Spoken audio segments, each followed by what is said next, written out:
اللهم صل على سيدنا محمد يا رب صل وسلم دائما ابدا على حبيبك. میں یہ عرض کر رہا تھا کہ جو ضروری سوالات ہیں قبر میں جن سوالات کا جواب دینا ہے آج پبلک ان سوالات کی تیاری نہیں کر. وہ جو ہماری ذات سے متعلق سوال ہوں گے, ہم سے یہ سوال نہیں ہوگا کہ یزید کیسا آدمی تھا, فاسق تھا یا اچھا تھا. ہاں ہم سے اہل بیت کی محبت کا سوال ہوگا کہ رسول اللہ صلی اللہ علیہ وسلم کے جو خاندان کے لوگ ہیں ان سے محبت تھی یا نہیں تھی. یہ تو ضروری چیز ہے, جس سے انسان کو محبت ہوتی ہے اس کے اہل و عیال سے بھی محبت. تو حضرت حسین سے ہم کیا کرتے ہیں, محبت کرتے ہیں, حضرت حسن سے بھی. باقی یزید ہماری زندگی سے اس کا کوئی تعلق نہیں ہے, اس کے بارے میں خاموش رہو, کیا ضرورت ہے. اسی طرح اور بہت ساری چیزیں جو فالتو والتو لوگوں نے بنا کے پورے اس پہ فرقے کھڑے ہو چکے ہیں ان چیزوں پہ. تو پھر سوال ہوگا دوسرا, حقوق اللہ میں. حقوق اللہ میں سب سے پہلے کس چیز کا سوال ہوگا بھائی؟ نماز کا. یہ نہیں ہوگا کہ اس طرح پڑھی تھی کہ اس طرح پڑھی تھی. اگر نماز میں یہ سوال ہوتا نا قیامت کے دن کہ رفع الیدین کیوں نہیں کیا, تو عبداللہ بن مسعود کی نماز قبول نہیں ہوگی, کیونکہ وہ رفع الیدین نہیں کرتے تھے. اور مصنف ابن ابی شیبہ میں ہے کان اصحاب علی وابن مسعود لا یرفعون ایدیہم فی الصلاۃ. عبداللہ بن مسعود اور حضرت علی کے شاگرد رفع الیدین نہیں کرتے تھے. یہ تو سارے شاگردوں کی نماز ضائع. اور اگر قیامت کے دن یہ سوال ہو گیا کہ رفع الیدین کیوں کیا ہے بھائی, تو پھر عبداللہ بن عمر کی نماز ضائع ہو جائے گی, وہ تو کرتے تھے. انس ابن مالک کی نماز بولو نا بھائی ضائع ہو جائے گی. عبداللہ بن عباس کی نماز. اس سے کیا پتہ چلتا ہے کہ اگر یہ ضروری سوال ہوتا تو صحابہ اس مسئلے میں اختلاف بولتے کیوں نہیں یار, لازمی اختلاف کرتے. اور بڑی پھڈے بازیاں ہوتی ہیں صحابہ میں کہ نہیں پہلے اس مسئلے کو حل کرو, رفع الیدین کرنا ہے کہ نہیں کرنا, اس کے بعد امت آگے چلے گی, جہاد وہاد بعد میں ہوگا, پہلے یہ حل کرو. انہوں نے کہا یہ بھی ٹھیک ہے, جیسا اختلاف چل رہا ہے چلنے دو, آگے چلو, چھوڑ دو اس کو یہیں پہ. نماز کے بارے میں سوال ہوگا کہ پڑھی کے جو اجماع سے نماز ثابت ہے جتنی حیت, اس پہ تو سب متفق ہیں نا. اللہ کا بڑا فضل ہے کہ امت میں اتنے اختلافات کے باوجود بنیادی چیزوں میں سب الحمدللہ اہل حق لوگوں کی بات کر رہا ہوں, وہ بنیادی چیزوں میں الحمدللہ سب متفق ہیں اہل حق علماء. نمازیں کتنی ہیں؟ 5 ہیں. تو حقوق العباد میں سب سے پہلے کس کا سوال ہوگا؟ نماز کا, جماعت سے نماز. اور حقوق العباد میں سب سے پہلے بولو بھائی, نہیں پتا, پتہ ہی کوئی نہیں, والدین کے بارے میں. کیونکہ حقوق العباد کی ابتدا کہاں سے ہوتی ہے؟ والدین سے. ان کے ساتھ کیسا سلوک, پورے محلے کو خوش رکھا ہوا ہے, ابا اماں کیا ہیں؟ ناراض ہیں. اور یاد رکھو جہاں باپ اور ماں کی بات آتی ہے تو دادا دادی اور نانا نانی اس میں اس مفہوم میں خود بخود داخل ہوتے ہیں, خود بخود داخل ہوتے ہیں. پھر حقوق العباد کی مختلف نوعیتیں ہیں. نوعیتیں کیا مطلب؟ خوش اخلاقی بھی حقوق العباد میں آتی ہے, خرچ کرنا بھی حقوق العباد میں آتا ہے. آپ اگر خوش اخلاقی سے بات نہیں کر رہے, بد اخلاق ہیں, تو آپ صلی اللہ علیہ وسلم نے فرمایا بد خلق آدمی, حدیث کا مفہوم ہے اللہ سے بھی دور ہوتا ہے اور لوگوں سے بھی دور ہوتا ہے, وہ کما قال صلی اللہ علیہ وسلم. اور آپ صلی اللہ علیہ وسلم نے فرمایا جس کے اخلاق سب سے اچھے ہوئے قیامت کے دن سب سے میرے قریب وہ ہوگا. بات جو بھی کرتا ہے ایسا کرتا ہے جیسے ہمارے معاشرے میں دیکھ لیں ڈنڈا کھینچ کے مار. کل مجھے کسی مولوی صاحب کا کلپ بھیجا, وہ پتہ نہیں علماء پہ بڑا طنز کر رہے تھے کہ یہ علماء ایسے, مولوی ایسے. میں نے کہا ان کو پہلے بات کرنے کی سلیقہ اور تمیز کہیں سے سکھاؤ, پھر مجھ سے تو سنا نہیں جاتا ہے, میں 1 منٹ سن کے بند کر دیتا ہوں, کان پھٹنے ہوتے جو ہے نا گدھوں کی طرح چیخ رہے. یہ اخلاق ہے. تو اور پھر طنز بھی ہو اس میں, کیچڑ بھی عزتیں بھی اچھالی جا رہی ہوں. کہتے ہیں نا کہ ایک مشہور ہے نا کہ بھائی شکل اچھی نہ ہو تو کم از کم بات تو اچھی کر لے آدمی. تو بات بھی گندی اور اسٹائل بھی گندا, اور لوگ واہ واہ واہ واہ سبحان اللہ واہ واہ یہ قرآن حدیث. ہر فرقے میں ہوتے ہیں, میرا مقصد کسی خاص فرقے کی نہیں, ہر فرقے میں ایسے لوگ ہوتے ہیں, ہر مسلک میں ایسے لوگ ہوتے ہیں. تو خوش اخلاقی, آپ صلی اللہ علیہ وسلم نے فرمایا یہ جو بد اخلاقی ہے نا غصے سے شروع ہوتی ہے. ہر آدمی ہر وقت ناک پہ مکھی بٹھا کے گھوم رہا ہے, سب سے پہلے میرے کام ہو, سب سے پہلے پٹرول میں جو ٹینکی میں جو ہے نا پٹرول میری گاڑی میں سب سے پہلے ڈالا جائے. میں تو دیکھ رہا ہوتا ہوں پٹرول پمپ پہ, کبھی میں بائک لے کے کھڑا ہوں تو ذرا سے جگہ ملے دوسرا آگے گھس جاتا ہے بھائی فوراً آگے گھس جائے گا وہ. لیکن سارے ایسے نہیں ہوتے الحمدللہ, اچھے لوگ بھی ہیں, وہ کہتے ہیں نہیں جی پہلے آپ, تو ایسے بھی ہیں. لیکن تو انسان کے کردار کو پہچاننا 2 منٹ کا کام ہوتا ہے. آپ پٹرول پمپ کی لائن میں, بل کی لائن میں کھڑے ہو کر 2 منٹ میں پتہ چل جاتا ہے کہ کون کتنے پانی میں ہے. بہت زیادہ مشکل کام نہیں ہے یہ. تو خوش اخلاقی ہے. اور پھر مال خرچ کرنا یہ بہت بڑا فریضہ ہے. ہم اپنے مال کے پورے مالک نہیں ہیں. اللہ نے فرمایا تمہارے مال میں حصہ ہے رشتہ داروں کا. ایک آدمی کی پوری تنخواہ اسی پہ اگر خرچ ہو رہی ہے, اللہ اس سے خوش نہیں ہو سکتا. قل ما انفقتم من خیر فللوالدین والاقربین, خرچ کرنا ہے جن میں سب سے پہلے والدین اور پھر سب سے پہلے قرابت دار. والدین اور قرابت دار اگر محتاج ہوں تو ان پہ خرچ کرنا فرض ہے.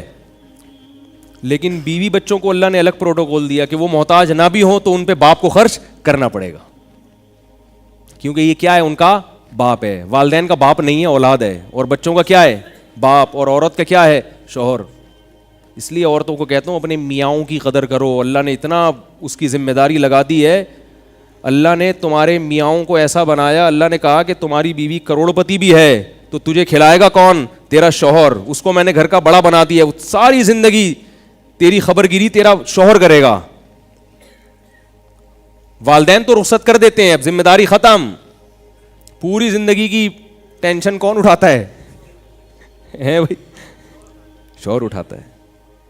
اور یہ جو مشرقی شوہر ہیں, مسلمان شوہر, ان کی اگر عظمت خواتین کو سمجھ میں نہیں آتی, یورپ میں جا کے دیکھو, وہاں کے شوہر بڑے اچھے ہیں, خوش اخلاق ہیں, ہر بات تھینک یو سے. جیسے ہمارے ہوتا ہے نا وظیفہ شروع میں 11 دفعہ درود شریف, آخر میں 11 دفعہ, تو انگریز جب بھی بات شروع کرے گا مسکرا کے تھینک یو کے ذریعے, درمیان میں کچھ رپورٹ پیش کرے گا بڑے مزے سے بہت اچھے اخلاق کے ساتھ, اور آخر میں پھر کیا کہے گا, تھینک یو کہہ کے. چل جاب سے بھی نکالیں گے تو تھینک یو کہہ کے نکالیں گے, اتنے اچھے اخلاق. بھائی تھینک یو, اب آپ جا سکتے ہیں, آپ یہ سگنیچر کر دیں یہاں پہ, آپ مستعفی ہو جائیں, آپ. اتنے اچھے اخلاق. اور ہمارے یہاں جاب پہ بھرتی بھی کریں گے نا تو تمیز سے نہیں کریں گے, دھمکی سے شروع کریں گے بات, پہنچ جانا کل صبح 8 بجے. تو لیکن اتنے اچھے اخلاق کے باوجود بیوی پہ خرچ کرتے ہیں نہیں کرتے, بچوں پہ خرچ کرتے ہیں. اس لیے کہتا ہوں بھائی آخرت میں انشاءاللہ اتنے نالائق ہونے کے باوجود مسلمان اوپر ہوں گے انشاءاللہ. اس لیے کہ کوالٹیز جو ہے نا آج بھی مسلم میں الحمدللہ من حیث, میں یہ نہیں کہہ رہا ہر چیز میں مسلمان ان سے اچھے ہیں, میں یہ نہیں کہہ رہا ہر چیز میں ان سے اچھے نہیں ہیں, بعض چیزیں ان کی اچھی ہیں, لیکن من حیث القوم جو مسلمان کی خوبیاں ہیں وہ ان سے بہت بھاری ہیں. جب قیامت کے دن ترازو تولا جائے گا اس میں مسلمانوں کی جو چند خصوصیات ایسی ہیں ان کا وزن انشاءاللہ بہت بھاری ہوگا. ان خوبیوں میں ایک یہ بھی ہے کہ مسلمان مرد پوری زندگی بیوی بچوں کی ٹینشن اٹھاتا ہے. کبھی نہیں ایسا ہوگا کہ جتنا مرضی بیوی کے علاج پہ خرچ کرنا پڑے کرتا ہے. یہ جو شریف لوگ ہیں, آپ لوگ کی بات کر رہا ہوں میں, سارے نالائق تو ہر جگہ بھی ہوتے ہیں, وہ ساری زندگی اٹھائے گا ٹینشن. جب باپ نے ایک دفعہ بیٹی کو رخصت کر دیا, کس کی ذمہ داری شروع, شوہر کی. اس کو فالج بھی ہو جائے عورت کو, اس کو لقوہ بھی ہو جائے. ہمارے معاشرے میں الحمدللہ اب تک میجورٹی ایسی ہے کہ اس کو چھوڑتی نہیں ہے کہ بھئی رکھو اس کو, اب یہ میری ذمہ داری ہے, اس کو بھی کھلاؤں گا, اس کے بچوں کو بھی کھلاؤں گا. اس لیے میں کہتا ہوں خواتین سے اگر میاؤں سے کبھی اونچ نیچ ہو جایا کرے تو ان کی میاؤں پہ صبر کیا کریں. کہ نہیں یہ میاؤں کیوں کر رہا ہے, دھاڑ کیوں رہا ہے, جب اتنا کر رہا ہے تو تھوڑی سی برداشت بھی تو کرو نا, اس کی برداشت کر لو بیچارے کی. تو حقوق العباد میں سوال کس کا ہوگا, ابدأ بمن تعول, فرمائے جو تمہارے اہل و عیال ہیں, بیوی بچے ہیں, ان پر سب سے پہلے ان کی ذمہ داری, تم ذمہ داری پوری کر رہے ہو یا نہیں کر رہے, اس کا کہاں سوال ہوگا, قبر میں سوال ہوگا. میت کو تو دفنا کے لوگ چلے جاتے ہیں, بڑے اچھے تھے, بیچارے کا حال کیا ہو رہا تھا یہ اللہ ہی بہتر جانتا ہے. سے ساری چیزیں نکل رہی ہوتی ہیں کہ بھائی تو اتنی تنخواہ بچا بچا کے کہاں رکھتا تھا، یہ بتا خرچ کیوں نہیں کیا تو نے، ہے بھائی؟ نبی صلی اللہ علیہ وسلم نے فرمایا جیسا خود کھاتے ہو ایسا گھر والوں کو کھلاؤ، جیسا خود پہنتے ہو ایسا ہی گھر والوں کو پہناؤ.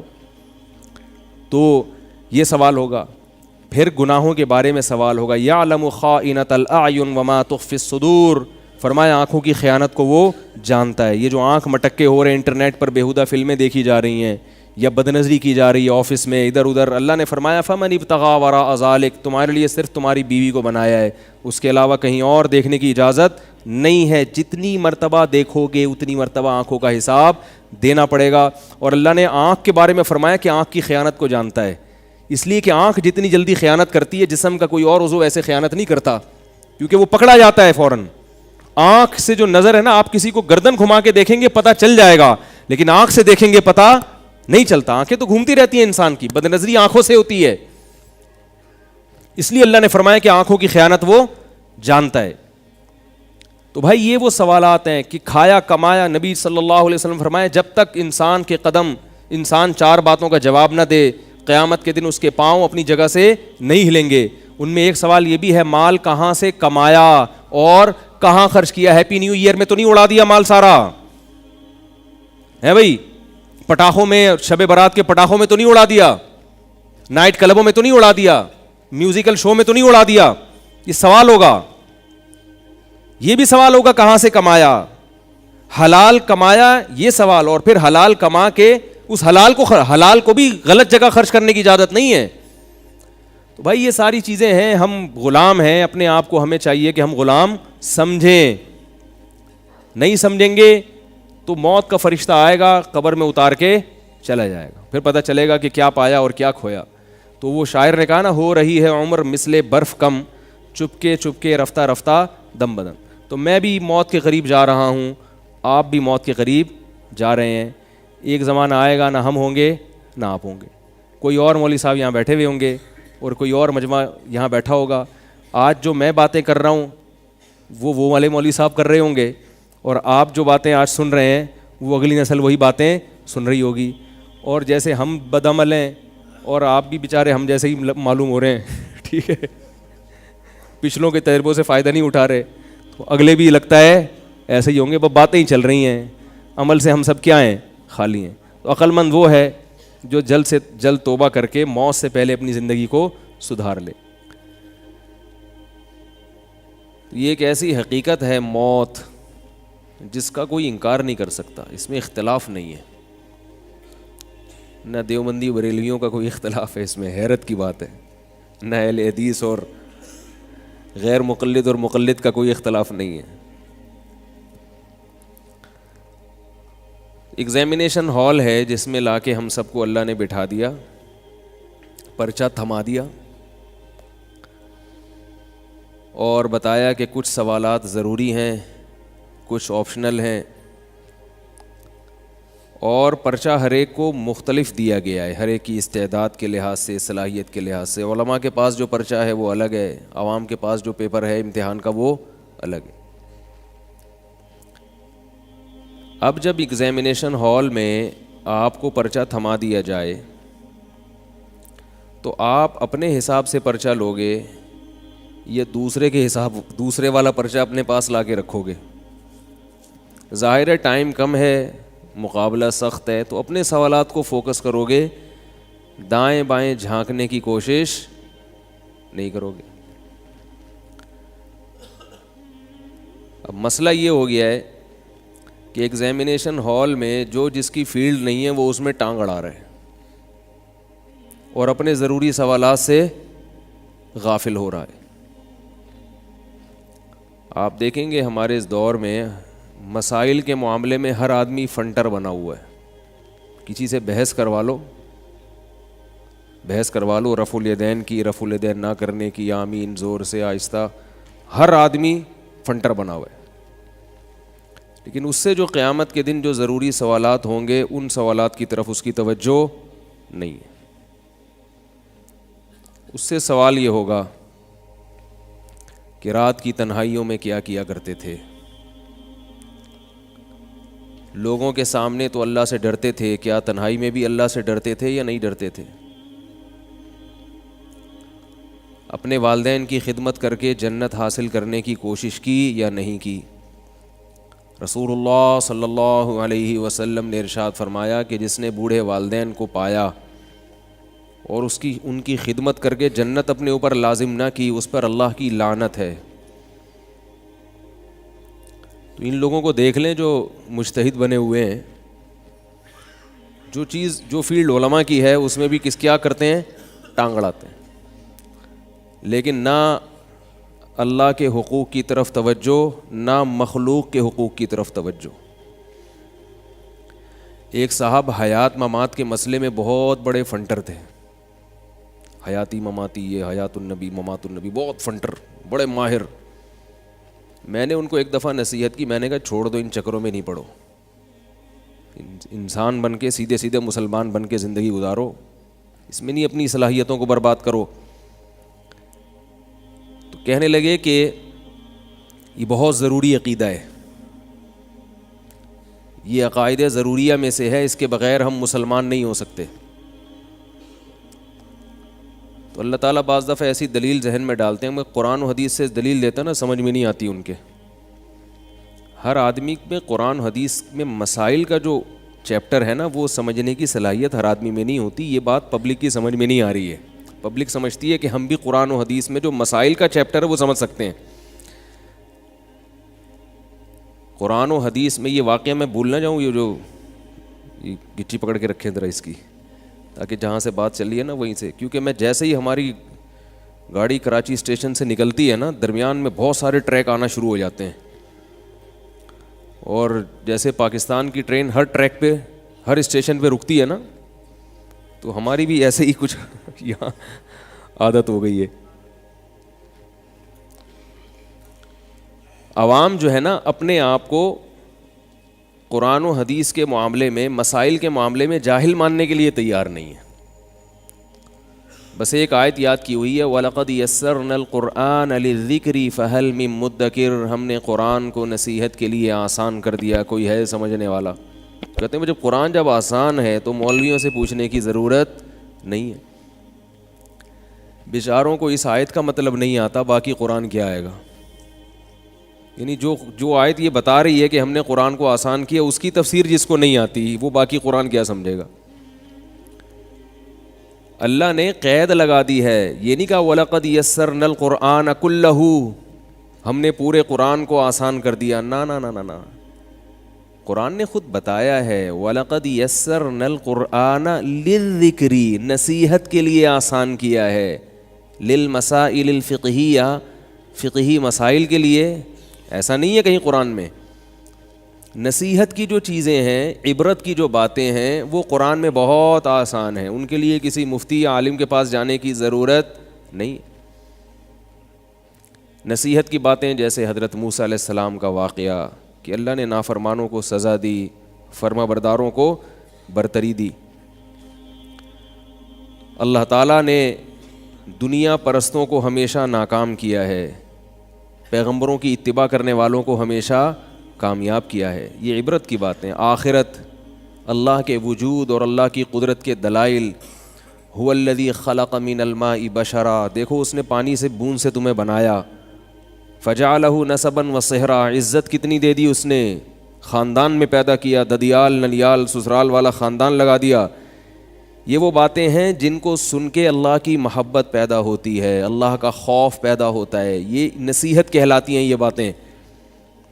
دیکھو باپ جب اپنے بیٹے کو سمجھاتا ہے تو کبھی تو وہ سمجھانا نصیحت کی باتیں ہوتی ہیں، کبھی کوئی چیپٹر پڑھا رہا ہوتا ہے اس کو۔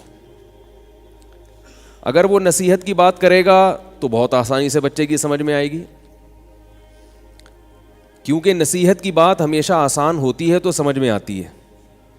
اب باپ اپنے بیٹے کو سمجھا رہا ہو کہ بیٹا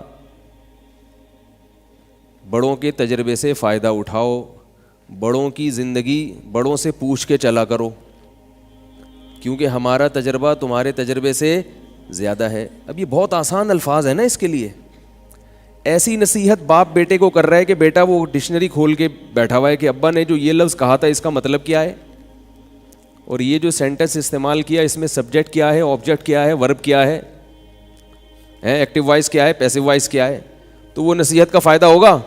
نصیحت انتہائی آسان الفاظ میں ہوتی ہے. لیکن یہی باپ جب بیٹے کو, یہ وکیل ہے مثال کے طور پر, ابا یہ بیٹے کو لا اور قانون پڑھا رہا ہو, پھر یقیناً ڈکشنری کی کتابیں کھول کے, یہ ابا کہیں پروفیسر بھی ہیں, یونیورسٹی میں لیکچرار بھی ہیں, تو وہی لیکچر جو یونیورسٹی میں دیا ہے وہ اپنے بچے کو بھی دے رہے ہیں, اور اس میں لا سمجھا رہے ہیں, لا پڑھا رہے ہیں, اس کو قانون سمجھا رہے ہیں کہ دفعہ 144 کیا ہوتی ہے, دفعہ 145 کیا ہوتی ہے, آرٹیکل فلاں کا مطلب کیا ہے. تو اس میں وہ آسان نہیں ہوگا, اس کا ایک متن ہوگا, پھر اس کی تشریح ہوگی, پھر اس کی تشریح میں مختلف آراء بھی ہوں گی, رائے بھی ہوگی. بھئی یہ جو لا ہے, سپریم کورٹ نے اس لا کے تحت جو فیصلہ کیا تھا, اس فیصلے کی روشنی میں اس لا کا یہ مطلب ہے, اس قانون کا یہ مطلب ہے. 73 کے آئین کی جو فلاں شق ہے, اس شق کا مطلب کیا ہے, تو سپریم کورٹ نے جو فیصلہ کیا ہے اس کے مطابق اس کا یہ مطلب ہے. ممکن ہے اس پر کوئی اعتراض ہو کہ نہیں, پہلے سپریم کورٹ کا فیصلہ یہ نہیں تھا, وہ تھا.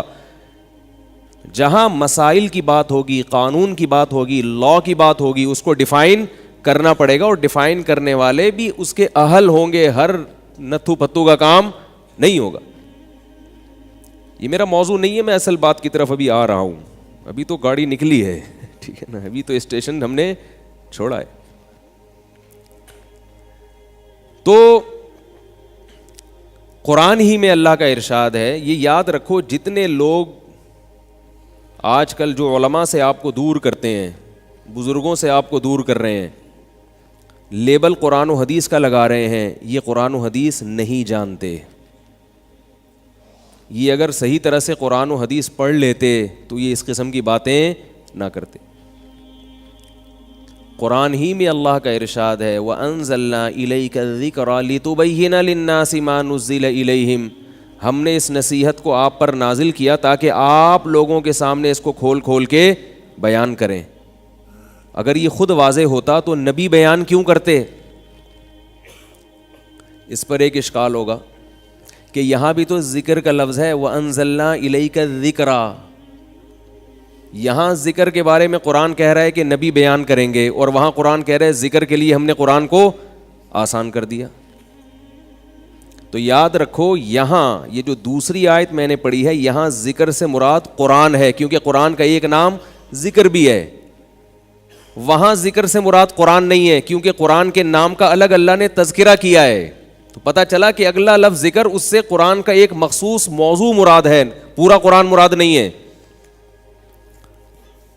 اب یہاں سے آپ لوگ کی جو سگنل ہے نا, انہوں نے کیچ کرنا ختم کر دیا. اگر پھر بھی اتنی سی بات بھی سمجھ میں نہیں آتی تو پھر سوچ لو کہ جب ہمیں اتنی موٹی بات سمجھ میں نہیں آ رہی تو پورا قرآن, پوری حدیث مسائل کے باب میں کہاں سے سمجھ میں آئے گی. تو یہ بھی بہت بڑی جہالت ہے کہ ہر آدمی قرآن و حدیث سے مسائل سمجھ سکتا ہے, یہ غلط ہے. بہت بڑے تابعی امام لیث رحمہ اللہ فرماتے ہیں, الحدیث مضلۃ الا لأہلھا. حدیث سراسر گمراہی ہے سوائے ان لوگوں کے لیے جو اس کے سمجھنے کے اہل ہیں. فرمایا لولا اعان اللہ بمالک, اگر اللہ ہمیں امام مالک, وہ تابعی نہیں تھے, سوری امام لیث تبع تابعی نہیں, بھل خیر القرون میں آتے ہیں, بہت بڑے فقیہ مجتہد تھے, محدث تھے. فرماتے ہیں لولا اعاننا اللہ بمالک, اگر اللہ امام مالک کے ذریعے ہماری مدد نہ کرتا حدیث سمجھنے میں, ہم گمراہ ہو جاتے, تباہ ہو جاتے. تو یہ بات خود قرآن سے ثابت ہے کہ قرآن میں مسائل کا باب ہر ایک کی سمجھ میں نہیں آئے گا. اس کی ایک مثال دے کے میں اصل بات کی طرف آتا ہوں. وہ آپ نے پکڑی, میں تو بھول گیا وہ کیا تھا, گچی پکڑ کے رکھی ہوئی ہے نا آپ نے, جو واقعہ بتا رہا تھا. قرآن مجید میں آیت نازل ہوئی, کلوا واشربوا حتی یتبین لکم الخیط الابیض من الخیط الاسود. رمضان میں تم کھا سکتے ہو, کب تک؟ جب تک صبح سفید دھاگا سیاہ دھاگے سے ممتاز اور جدا نہ ہو جائے. صبح سفید دھاگا سیاہ دھاگے سے ممتاز اور جدا نہ ہو جائے. صحابی نے کیا کیا, رمضان میں رات کو اپنے تکیے پر ایک کالا دھاگا اور ایک سفید دھاگا رکھ کے سو گئے. اٹھ کے صبح دیکھ رہے ہیں کہ سفید اتنی روشنی ہو جائے کہ سفید دھاگا کالے دھاگے سے ممتاز ہو جائے. تو نبی کے پاس آ کے پوچھا, آپ صلی اللہ علیہ وسلم نے فرمایا اس کا یہ مطلب نہیں ہے, یہاں دھاگے سے یہ والے دھاگے مراد نہیں ہیں. صبح صادق کی جو سفید پٹی ہے جو کالی روشنی سے ممتاز ہو جائے, کیونکہ وہ بھی مستطیل پھیلتی ہے, تو وہ بھی دھاگے کی طرح ایسے لمبی پھیلتی ہے وہ روشنی, وہ مراد ہے دھاگے سے. صحابی کو قرآن سمجھنے میں غلطی ہوئی کہ نہیں ہوئی؟ حالانکہ وہ عربی جانتے تھے. آج کل جتنے انجینئر پروفیسر بیٹھے ہوئے ہیں نا, ان لوگوں کو عربی بھی نہیں آتی, ترجمے دیکھ دیکھ کے باتیں کرتے ہیں. ایک صاحب مجھے کہنے لگے کہ یہ جو امام ابو حنیفہ نے حدیث کی مخالفت کی ہے کہ 3 رکعت وتر پڑھتے ہیں, حدیث میں تو 1 رکعت وتر کا ذکر ہے. میں نے کہا کون سی حدیث ہے جس میں 1 رکعت وتر کا ذکر؟ انہوں نے کہا حدیث میں آتا ہے کہ یوتر بواحدۃ, کان نبی صلی اللہ علیہ وسلم یوتر بواحدۃ, 1 رکعت وتر پڑھا کرتے تھے. تو میں نے کہا یہ حدیث کا ترجمہ کون سی حدیث میں ہے؟ یہ جو آپ اس کا ترجمہ کر رہے ہو یہ کون سی حدیث میں یہ والا ترجمہ؟ تو انہوں نے کہا ترجمہ تو حدیث میں نہیں ہوگا نا, ترجمہ تو اردو میں ہوگا, تو اردو تو تھی نہیں. تو میں نے کہا جس آدمی نے اس حدیث کا ترجمہ کیا ہے, آپ کو یہ پتہ ہے کہ یہ ترجمہ اس کا بنتا ہے کہ نہیں بنتا؟ اس معاملے میں بھی تو آپ تقلید کر رہے ہو, جو انہوں نے لکھ دیا آپ نے مان لیا. یو تیرو کا یہ مطلب لینا, ہمیشہ یہ مطلب لینا کہ 1 رکعت وتر پڑھتے تھے, یہ مطلب لغت میں جو یو تیرو کا اصل مطلب ہے او ترا یو تیرو ایتارن, جفت کو طاق بنا دینا. ایون جو عدد ہوتا ہے نا اس کو آڈ کہتے ہیں جو 2 پہ تقسیم نہ ہو سکے. میں بڑا کنفیوز رہتا تھا کہ ایون جو ہے وہ جفت کو کہتے ہیں یا طاق کو کہتے ہیں, یہ بھول جاتا تھا. تو میں نے پھر ایک ایسے جو الفاظ ہوتے ہیں نا جو مشابہ ہوتے ہیں ان کے لیے کچھ علامات رکھ لیا کریں. تو ایون میں 4 عدد ہیں, 4 حروف ہیں, ای وی ای این, اور آڈ میں کتنے ہیں؟ 3. اس کا مطلب یہ آڈ جو ہے نا وہ اعداد ہوں گے جو 2 پہ تقسیم نہیں ہوتے, اور ایون وہ ہوں گے جو 2 پہ تقسیم ہو جاتے ہیں. یہ بڑی ٹیکنیکل باتیں, اس طرح لفظ یاد رہتے ہیں. قرآن مجید میں 2 الفاظ استعمال ہوئے ہیں, سندس اور استبرق. سندس کہتے ہیں باریک ریشم کو, استبرق کہتے ہیں موٹے ریشم کو. ابھی ہم طلب علمی کے دور میں یاد کر کر کے تھک جاتے تھے, پھر بھول جاتے تھے کہ موٹا ریشم ان میں کون سا ہے اور باریک کون سا ہے. تو ہمارے استاذ نے کہا استبرق, قاف, یہ جو آ رہا ہے نا موٹا موٹا لفظ آ رہا ہے نا, کیا خیال ہے؟ استبرق, رق بولو گے, قاف آ رہا ہے, قاف موٹا تازہ ہوتا ہے, قاف ویسے بھی گول ہوتا ہے. جو گول کس لوگ ہیں وہ دیکھنے میں قاف لگ رہے ہوتے ہیں. تو سندس میں ایسا نہیں ہے, سندس باریکی آ رہی. تو اس کے بعد ہمیشہ سے یاد ہو گیا کہ بھئی استبرق موٹا ریشم اور سندس باریک ریشم. اسی طرح ایک لفظ ہے رمل اور ایک لفظ ہے عربی میں رمل. جب ہم عمرے پہ جاتے ہیں یا حج پہ جاتے ہیں تو پہلے 3 چکر میں سینہ اکڑا کے, مرد کے لیے سینہ اکڑا کے چلنا سنت ہے. اور کسی حدیث میں عورت کو سینہ اکڑا کے چلنے سے منع نہیں کیا گیا, مگر پوری امت کا اجماع ہے کہ عورت رمل نہیں کرے گی. اس سے پتہ چلتا ہے کہ ہر مسئلہ حدیث میں بیان نہیں ہوتا. کسی حدیث میں عورت کو مردوں کی طرح رکوع کرنے سے منع نہیں کیا گیا, اس کے باوجود چاروں ائمہ کا اتفاق ہے کہ عورت مردوں کی طرح رکوع نہیں کرے گی, سمٹ کے کرے گی, کیونکہ وہ عورت ہے, وہ اکڑ کے نماز نہیں پڑھے گی, وہ سردے میں اپنے سرین کو نہیں اٹھائے گی, وہ عورت کا عورت ہونا ظاہر کرے گی کہ میں عورت ہوں, مرد نہیں ہوں. تو جن چیزوں کا تعلق پردے سے اور حیا سے ہے اس میں عورت تمام باتوں میں مرد سے خود بخود جدا ہے. سمجھ میں آ رہی ہے بات؟ تبھی عورت زور سے لبیک نہیں کہے گی, حالانکہ کسی حدیث میں زور سے لبیک کہنے سے عورت کو منع نہیں کیا گیا. یہ جو لوگ کہتے ہیں نا کہ صلو کما رأیتمونی اصلی, نبی نے فرمایا جیسے میں نماز پڑھتا ہوں ایسے پڑھو, تو نبی نے یہ بھی تو فرمایا حج جیسے میں نے کیا ویسے کرو, خذوا عنی مناسککم, جیسے میں نے حج کیا ایسے کرو. تو نبی نے تو صفا مروہ میں دوڑ لگائی ہے, تو ہم یہ حدیث عورتوں کو کیوں نہیں سناتے کہ نبی نے دوڑ لگائی ہے اور نبی نے فرمایا؟ حدیث کا مفہوم تو یہی ہوا نا کہ جیسے میں نے حج کیا ویسے ہی کرو. تو نبی نے تو دوڑ لگا کے کیا, تم آہستہ کیوں کر رہی ہو, تم بھی دوڑو. ظاہر ہے یہی کہا جائے گا کہ جن چیزوں کا حیا سے تعلق ہے اسلام اس میں عورت کو عورت دیکھنا چاہتا ہے, اس میں عورت کا عورت پنا جھلکنا چاہیے. یہ بھی میرا موضوع نہیں ہے, اس پر کہنے کے لیے اور بہت کچھ ہے, کیونکہ میں پھر وہ لوگوں کے سوالات شروع ہو جاتے ہیں کہ بھئی یہ والی بھی تو ہے, یہ بھی تو ہے, یہ بھی تو ہے. تو ابھی اس کو فی الحال ہم یہ درمیان میں آ رہے ہیں, گولے گنڈے والے بھی آ رہے ہیں, گرمنڈے. وہ تو جب ٹرین چلتی ہے تو آپ کو پتہ ہے اسٹیشن پہ پھر ہر آدمی ٹرین پہ تو چڑھتا ہے نا. تو اب تو وہ ٹرینوں میں آوازیں ہی نہیں آتی گرمنڈے. پہلے زمانے میں کھڑکیاں کھلی ہوتی تھی ٹرین کی, دھول مٹی آ رہی ہوتی تھی. اور اب تو ٹرینیں بھی بڑی لگژری سی ہو گئی ہیں, وہ مزہ ہی ٹرین کا ختم ہو گیا. بیٹھو آرام سے لاہور پہنچ گیا آدمی, تو مزہ ہی نہیں آیا.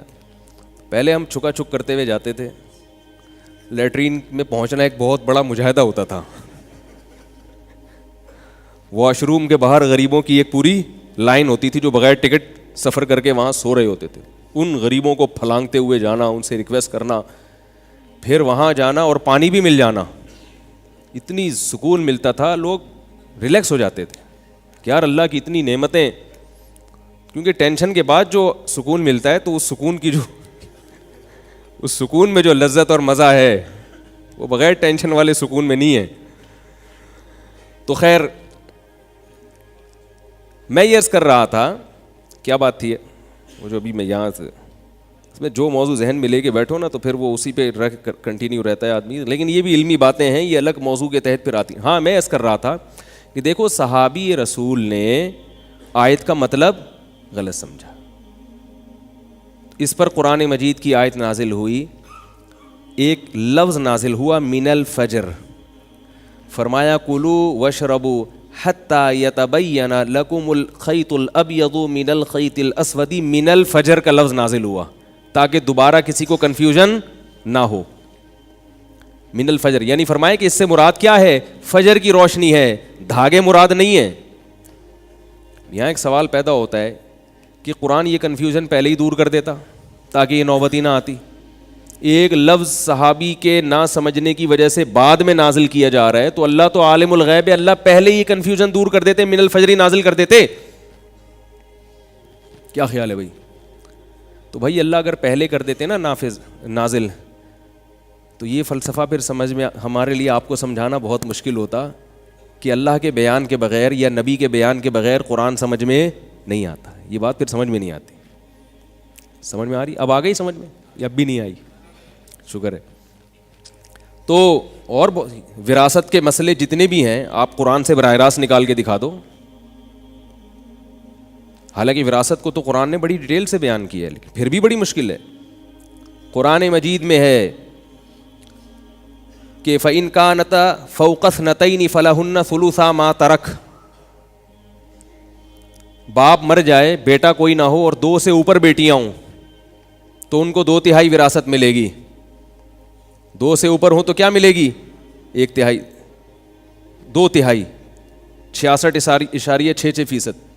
وَإِنْ كَانَتْ وَاحِدَةً فَلَهَا النِّصْفُ.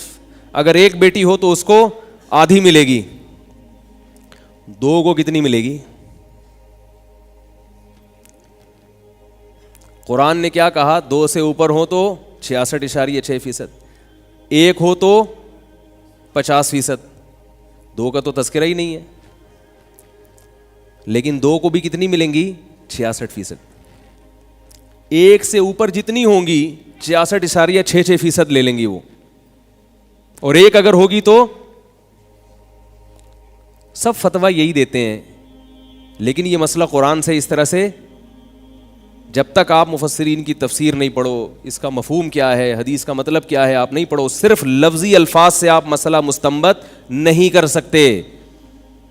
سمجھ میں آ رہی ہے بات کہ نہیں آ رہی ہے؟ اب کوئی پروفیسر مستقبل میں پیدا ہو سکتا ہے, وہ یہ دعویٰ کر سکتا ہے کہ 2 بیٹیوں کو 66% نہیں ملے گا کیونکہ قرآن میں آ رہا ہے کہ 2 سے اوپر ہوں گی تو ملے گا. اس کا مطلب 2 سے کم ہوں گی تو نہیں ملے گا. پھر یہی مطلب نکلتا ہے نا. کل کوئی نیا پروفیسر یہ بھی پھینک سکتا ہے مارکیٹ میں آ کے. اس لیے ایک اصول یاد رکھو, کبھی بھی اجماع امت سے اعتراض مت کرو. اجماع امت سے جو ہے نا کبھی بھی آپ نے ہٹنا نہیں ہے. خیر, وہ جو گچی پکڑی تھی, میں یہ عرض کر رہا تھا کہ ایگزامینیشن ہال میں آپ بیٹھے ہوئے ہیں, ضروری پیپر جو عوام کے لیے ضروری ہیں ان کی طرف توجہ نہیں ہے. رفع الیدین کے جھگڑے اچھی طرح آپ کو رٹے ہوئے ہیں. جس چیز کا قبر میں سوال ہوگا اس کے کو فوکس نہیں کیا جا رہا, اس کو فوکس نہیں کیا جا رہا. تو میں واقعہ بتا رہا تھا, ایک صاحب کو میں سمجھا رہا تھا یار یہ حیات ممات کے جھگڑوں میں مت پڑو, تو وہ کہہ رہے نہیں یہ ضروری ہے. تو میں نے ان سے کہا کہ اچھا آپ کی بیوی حیاتی ہے یا مماتی ہے؟ اس نے کہا اس بیچاری کو کیا پتا یار یہ کیا ہوتا ہے, یہ تو مولویوں کے آپس کے جھگڑے ہیں, اس بیچاری کو کیا پتا. تو میں نے کہا جب اس بیچاری کو نہیں پتا اور پھر بھی آپ کے خیال میں وہ جنت میں جا سکتی ہے, تو آپ بھی اگر بیچارے بن جاؤ تھوڑے دنوں کے لیے. بیچارے لوگ جنت میں پہلے جائیں گے, جو فنٹر ہیں نا وہ پھنسے ہوئے ہوں گے. حقیقت بتا رہا ہوں, جو سیدھے سادے بیچارے ہوں گے نا جو کہیں گے ہمیں کچھ نہیں آتا. تبلیغ والوں کی ایک سب سے بڑی خوبی کیا ہے, وہ اپنے آپ کو کبھی بھی عالم مفتی نہیں مانتے, بلکہ ان کے تو علماء کو بھی ہم نے دیکھا ہے کہ آپ اگر مسئلہ پوچھنے جائیں نا کسی تبلیغ میں کسی عالم کے پاس, تو وہ اپنے سے سینئر کی طرف کہتے ہیں بھائی ان سے پوچھو, مجھ سے نہیں پوچھو, میں کچھ نہیں ان کے مقابلے میں, ان سے پوچھو ان سے. یہ ہم نے دیکھا ہے اور میں نے اپنے بزرگوں میں بھی دیکھا ہے. یہ ہمارے ہاں جامعۃ الرشید میں یا پہلے دارالافتاء والارشاد میں جب کوئی عامی شخص مسئلہ پوچھنے کے لیے آتا تھا, تو اگر کوئی بڑے بیٹھے ہوئے ہیں تو جو چھوٹے عالم سے اگر پوچھ رہا ہے نا تو وہ غصے ہوتے تھے کہ جب یہ بیٹھے ہوئے ہیں تو مجھ سے کیوں پوچھ رہے ہو. ادب تمیز معاشرے میں ختم. اور اب کیا, اب جو چل رہا ہے نا معاشرے میں وہ کیا چل رہا ہے, ان سے کیوں پوچھ رہے ہو, میں ہوں قرآن و حدیث کے مطابق بتاؤں گا, میں بتاؤں گا کس کے مطابق, قرآن حدیث. باقی سارے پکوڑے بیچ رہے ہیں, میں بتاؤں گا. بلکہ سب سے پہلے تو ہم نو وارث شخص کو بتاتے کہ جو قرآن حدیث کے مطابق بتائے اس کو بتاؤ, اس سے پوچھو. لیبل بہت اچھا ہے, مگر اس سے آپ بدگمان کر رہے ہیں کہ میں ہی صرف قرآن حدیث کے مطابق بتاؤں گا, باقی کیا کر رہے ہیں, پکوڑے بیچ رہے ہیں, وہ بے وقوف ہیں. تو فرقواریت اس سے پھیلتی ہے کہ آپ اپنے آپ کو دنیا کا سب سے بڑا فنٹر سمجھنا شروع کر دیں, اور پھر ایسے جاہلوں کا علماء جواب نہیں دیتے تو یہ اور چوڑے ہو جاتے ہیں. علماء اس لیے جواب نہیں دیتے کہ علماء ہمیشہ اپنے لیول کے آدمی سے بحث کرتے ہیں. دیکھو ایک بڑی دلچسپ بات آپ کو میں بتاؤں جس سے آپ کی سمجھ میں یہ بات آئے گی اچھی طرح. قرآن مجید میں اللہ تعالیٰ کا ارشاد ہے وَلَوْ تَقَوَّلَ عَلَيْنَا بَعْضَ الْأَقَاوِيلِ لَأَخَذْنَا مِنْهُ بِالْيَمِينِ ثُمَّ لَقَطَعْنَا مِنْهُ الْوَتِينَ. فرمایا کہ اگر محمد صلی اللہ علیہ وسلم جھوٹے نبی ہوتے, بلکہ جھوٹا نبی ہونا تو دور کی بات, کوئی ایک بات بھی ہماری طرف غلط منسوب کر دیتے, کوئی ایک مسئلہ بھی جو ہمارا قول نہیں ہوتا, ہماری رائے, ہمارا حکم نہ ہوتا, لیکن اپنی طرف سے گڑھ لیتے, پورا نبوت کا جھوٹا دعویٰ تو دور کی بات, ایک قول بھی اگر گھڑ لیتے لَأَخَذْنَا مِنْهُ بِالْيَمِينِ, ہم ان کو دائیں ہاتھ سے پکڑتے, ثُمَّ لَقَطَعْنَا مِنْهُ الْوَتِينَ, اور ان کی شہرک کاٹ ڈالتے, پنپنے نہیں دیتے ہم ان کو. تو مرزائی جو ہے نا, جو غلام احمد قادیانی کے مریدین ہیں, جو اس کے جھوٹی نبوت پہ ایمان لانے والے, وہ اس آیت کو پیش کرتے ہیں مرزا غلام احمد کی نبوت کے حق میں. توجہ ہے آپ حضرات کی. وہ کہتے ہیں کہ دیکھو اگر کوئی بھی شخص اللہ کی طرف جھوٹ باندھے تو قرآن میں اللہ کہہ رہا ہے اس کا دائیں ہاتھ پکڑ کے میں اس کی شہرک کاٹ دوں گا. یہ کنایا ہے کہ میں اس کو پنپنے نہیں دوں گا, اس کو میں ذلیل کر دوں گا, اس کو میں قتل کر دوں گا, اس کو میں یعنی کچھ بھی سزا ایسی عبرتناک مل جائے گی اس کو کہ لوگوں کے سامنے اس کا جھوٹا ہونا واضح ہو جائے گا. تو کہتے ہیں مرزا کو تو نہیں ملی, مرزا نے تو اگر ہم یعنی جھوٹا نبی تھا تو ایک جھوٹ نہیں, پھر تو اس کی ہر بات اللہ پہ جھوٹ ہوگی نا. تو اتنے کروڑوں جھوٹ اس نے بولے, پھر بھی جناب دیکھو اس کے خلفاء لندن میں کیسی حکومتیں چل رہی ہیں ان کی, اور 100 سال ہو گئے قادیانی دنیا میں پھیلتے چلے جا رہے ہیں. سوال سمجھ میں آئے گا تو جواب انشاءاللہ سمجھ میں آئے گا. اس کا جواب کیا ہے؟ اس کا جواب یہ ہے کہ یہ ہر شخص کے بارے میں نہیں ہے. یہ جو قرآن نے دھمکی دی ہے اس شخصیت کے بارے میں دھمکی دی ہے کہ جس کا کردار اتنا اچھا رہا ہو کہ لوگ اس کی بات پر یقین کرتے ہوں. وہ اگر کہے کہ احد پہاڑ کے, وہ اگر کہے کہ اس پہاڑ کے پیچھے سے لشکر آ رہا ہے حملہ کرنے کے لیے, تو لوگ آمنا و صدقنا کہیں, جس کا کردار ایسا ہو. ایسا شخص جب اللہ پہ جھوٹ باندھے گا تو اس جھوٹ کے سچا یہ شخص جھوٹ نہیں بول سکتا. تو ایسے شخص کو جو اللہ کی طرف غلط نسبت کرے, جس سے لوگوں کو کنفیوز ہونے کا خطرہ ہو, اللہ ایسے شخص کو پنپنے نہیں دیں گے, کیونکہ پھر اللہ پر الزام ہے. کوئی بھی بھنگی چمار اٹھ کے اگر اللہ پہ جھوٹا بہتان باندھ دے تو اللہ اس کو دنیا میں سزا نہیں دیتے, کیونکہ تو بھنگی چمار تم اس پر ایمان کیوں لے کر آ رہے ہو, اس کی حیثیت تو دیکھو پہلے. مثال کے بغیر بات سمجھ میں آئے گی نہیں آپ لوگوں, یا تو پولیس کے ذریعے آتی ہے یا مثال کے ذریعے آتی ہے. مثال دیتا ہوں اس کی میں ایک. دیکھو ایک سفیر ہے یہاں پہ, 3 پیس سوٹ اور ٹائی میں, لگژری گاڑی ہے اس کے پاس, پیچھے پولیس کی موبائل ہے سیکیورٹی کے لیے, اور وہ جو بھی سفیروں کا حلیہ ہوتا ہے, جو بھی سفیروں کا کردار ہوتا ہے, ظاہری علامات ہوتی ہیں, وہ ساری اس میں آپ کو نظر آ رہی ہیں. اور انگلش بھی فر بول رہا ہے, شکل سے بھی برطانیہ کا UK کا لگ رہا ہے, کہیں سے بھی اس میں چھانگا مانگا کی, چیچا وطنی, شکر پڑیاں کی وہ اسمیل کہہ لیں یا خوشبو کہہ لیں نہیں آ رہی. آئی بات سنیں, بندہ ہمیں یہاں لگ جاتا ہے نا فوراً, یہ بندہ یہاں کا اور آپ دنیا میں کہیں بھی جائیں پاکستانی شکل سے پکڑا جاتا ہے کہ یہ اپنا ہی ہے, اور عجیب سی محبت ہوتی ہے. صحیح بتا رہا ہوں آپ کو, کہیں بھی جاؤ نا تو فوراً پتہ چل جاتا ہے, چاہے وہ جبہ پہن لے, رومال پہن لے عربوں والا, لیکن پتہ چل جاتا ہے کہ یہ پاکستانی. اور بڑی اچھی خوشی سی محسوس ہوتی ہے کہ یار اپنائیت محسوس ہوتی ہے. آدمی کہتا ہے یہ صحیح ہے ٹھیک ہے نا. تو اب یو کے بورن معلوم ہو رہا ہے وہ آدمی, UK کی پیدائش والا, انگلش بھی فر اور وہ چمڑی بھی اس کی گوروں جیسی, بال بھی بالکل سنہری بال ہیں, پورا گیٹ اپ کیسا ہے, ایسا جیسے سفیروں کا اور UK کے برطانیہ کے سفیروں کا ہوتا ہے. وہ آ کے ایک پریس کانفرنس کر رہا ہے اور برطانیہ کی طرف سے بیان ریکارڈ کروا رہا ہے کہ بھائی حکومت برطانیہ پاکستان کو یہ پیغام دینا چاہتی ہے. اگر وہ جھوٹا ہوگا برطانیہ اس کو چھوڑے گا, فوراً اخبار میں اناؤنس کرے گا, ریڈیو پہ اعلان کرے گا, ٹیلی ویژن میں کہ ہمارا اس بندے سے کوئی تعلق نہیں ہے, پبلک دھوکہ کھانے کی کوشش نہ کرے, ہم اس کے ذمہ دار نہیں ہیں. پھر بھی باز نہ آیا تو عبرتناک سزا ملے گی اس کو, کیونکہ لوگ کنفیوز ہو رہے ہیں. اور ایک وہ آدمی ہے جھاڑو ہاتھ میں, دھوتی بنیان میں گھوم رہا ہے, محلے کے گٹر صاف کر رہا ہے, صحیح ہے نا. اس گٹر سے گھستا ہے, دوسرے گٹر سے نکلتا ہے صفائی کر کے, خود کبھی نہیں نہایا. یہ کہتا ہے, بیان جاری کرتا ہے اسی حلیے میں کہ میں برطانیہ کا سفیر ہوں, مجھے UK نے بھیجا ہے اور میں پاکستان کے سفیر سے ملاقات کرنا چاہتا ہوں یہ پیغام دے کے. جتنا بڑا بھی جلسہ کر لے, برطانیہ اس کی مذمت میں یا اس کی تردید میں اعلان کرے گا, بولے گا یہ کون ہے. برطانیہ کہے گا کہ میں نے اگر اس کی نفی بھی کی نا تو میری وجہ سے یہ مشہور ہو جائے گا. ابھی تو بالکل بھی عزت نہیں ہے, لیکن تھوڑی عزت اور. تو اس پر جو ایمان لانے والے ہیں, اس کو میرا سفیر سمجھنے والے, وہ مکھنچو ہیں, وہ اتنے گرے ہوئے لوگ ہیں, ان کی مینٹل اپروچ اتنی کم ہے کہ مجھے وضاحتی بیان جاری کرنے کی ضرورت نہیں, جس نے گمراہ ہونا ہے ہو جائے. تو یاد رکھو, نبی کا بھی ایک گیٹ اپ ہوتا ہے, وہ ظاہری حلیہ نہیں ہوتا. اللہ کسی ہر شخص کو نبوت نہیں پکڑا دیتے.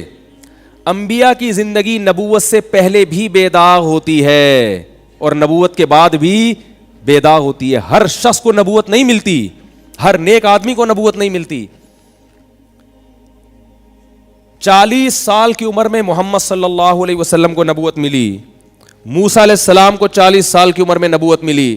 اس سے پہلے کی زندگی وہ لوگوں کے سامنے دلیل ہوتی ہے, گواہ ہوتی ہے وہ زندگی اس بات پر کہ یہ جھوٹ نہیں بول سکتے. عیسیٰ ابن مریم کو بچپن میں نبوت ملی, مگر بغیر باپ کے اللہ نے پیدا کیا اور ماں کی گود میں اپنی ماں کی پاک دامنی کی گواہی دلوائی.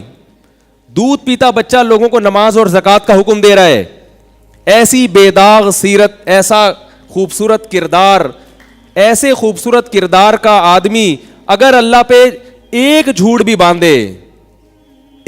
باندھے, اللہ فرماتے ہم اس کو پنپنے نہیں دیں گے, کیونکہ اس کی دعوت پر اس کی دعوت سے لوگ کنفیوز ہو رہے ہیں. لوگ وہ سمجھیں گے کہ اللہ کا کلام ہے, حالانکہ وہ اللہ کا کلام نہیں ہوگا. رہا مرزا غلام احمد قادیانی کا معاملہ تو اس کی سیرت بے داغ بولو بھائی نہیں تھی، کیونکہ ایسا شخص ہی نہیں تھا کہ اس میں کوئی ایسی چیزیں ہوں کہ اس کو دیکھ کر اس پر لوگ ایمان لے کر آئیں. اس کی کیا دلیل ہے کہ اس کا کردار خراب تھا؟ سوال پیدا ہوتا ہے. بھائی بات یہ کہ مولوی صاحب آپ کو کہاں سے پتہ چل گیا؟ آپ کیا مرزا کے دور میں پیدا ہوئے تھے؟ ہیں بھائی، آپ کو کیسے پتہ چلا کہ اس کا کردار بہت اچھا تھا، وہ نیک آدمی تھا، اس کی نیکی اور طہارت اور تقوی کی وجہ سے اللہ نے نبوت اس کے شانے پہ رکھ دی؟ اس کے کردار کے غلط ہونے، اس کے 2 نمبر آدمی ہونے، کرپٹ ہونے، بد کردار ہونے کی سب سے بڑی دلیل یہ ہے کہ آپ مرزائیوں سے مرزا غلام احمد قادیانی کے کیریکٹر اور کردار پہ اگر بحث کرنا چاہو، مرزائی زہر کا پیالہ پی لے گا، مگر مرزا کی نبوت پہ بحث کرے گا، اس کے کردار پہ بحث بولو نا بھائی نہیں. یہ مشاہدہ ہے، یہ کتابوں کی پڑھی ہوئی، یہ میرا ذاتی مشاہدہ ہے. اور خاص طور پہ جو ختم نبوت میں جو لوگ لگے ہوئے ہیں علماء، ان سے آپ پوچھیں وہ بھی آپ کو یہی کہیں گے. مرزائی اس پر مناظرے کے لیے تو آمادہ ہوں گے کہ وہ نبی تھا یا نہیں تھا، اس پر آمادہ کبھی نہیں ہوں گے کہ وہ شریف انسان بھی تھا یا بولو نا یار. وہ ڈائریکٹ نبوت سے شروع کرتے ہیں، پہلے وہ نبوت کو منوائیں گے، پھر جب نبی مان لیا تو شریف تو پھر فرض کرنا ہی پڑے گا نا. کہ پھر نبی کے تو ہر الٹے کام کو بھی، جو جھوٹا نبی ہے وہ جب سچا مان لیا تو ہر الٹے کام کو آپ کو صحیح کرنا پڑے گا اس کو. تو نبوت سے پہلے کیا ہے؟ شرافت ہے.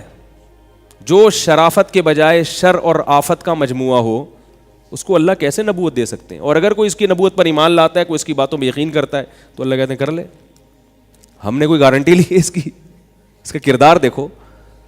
میں آج جتنے مرزائی دنیا میں ہیں، قادیانی ہیں، ان کو چیلنج کرتا ہوں کہ کسی بھی بزرگ، کسی بھی عالم کے پاس جو تھوڑا بہت بھی ختم نبوت کے ٹاپک پر شد بدھ رکھتے ہیں، مرزا کے کردار پر مناظرہ کرنے کے لیے تیار ہو جاؤ. قادیانی زہر کا پیالہ پی لے گا مگر اس پہ تیار بولو بھائی نہیں ہو.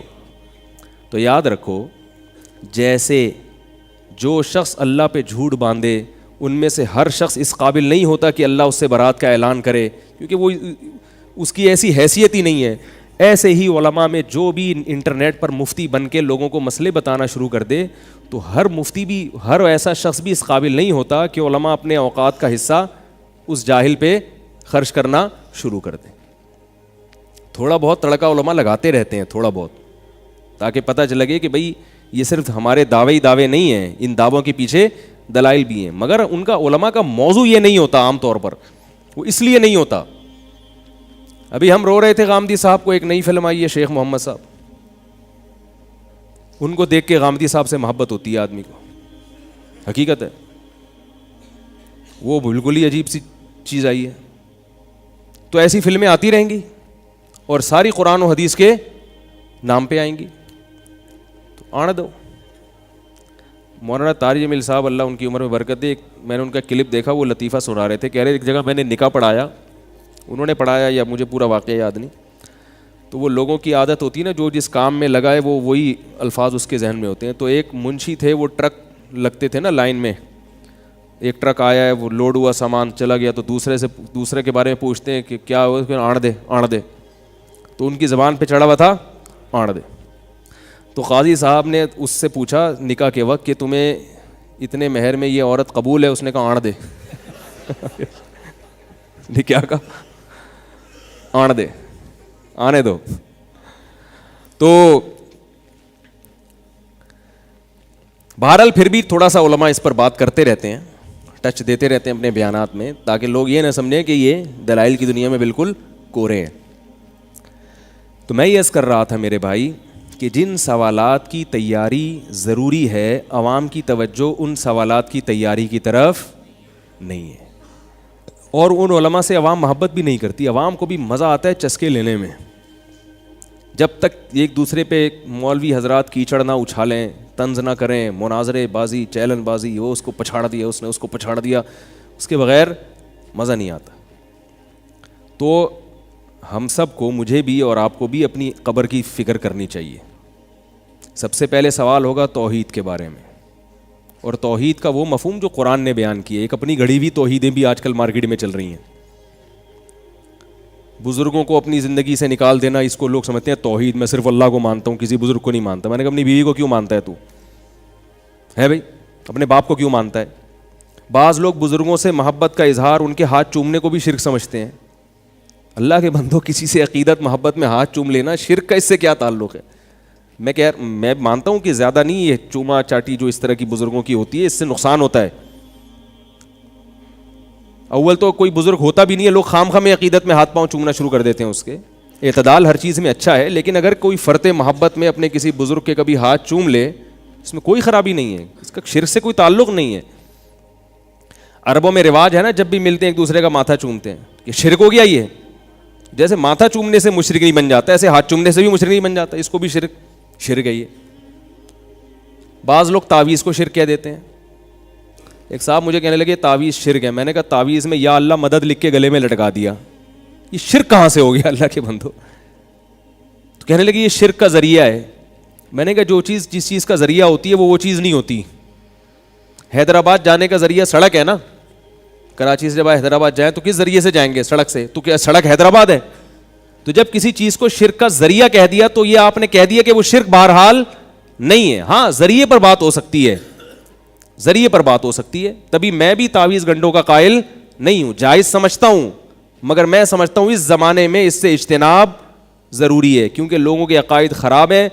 عامل لوگ تعویذ گنڈوں کے نام پہ الو بناتے ہیں اور یہ چیزیں انسان کو وہمی بناتے ہیں، بالآخر شرک تک لے کے جاتی ہیں یہ چیزیں.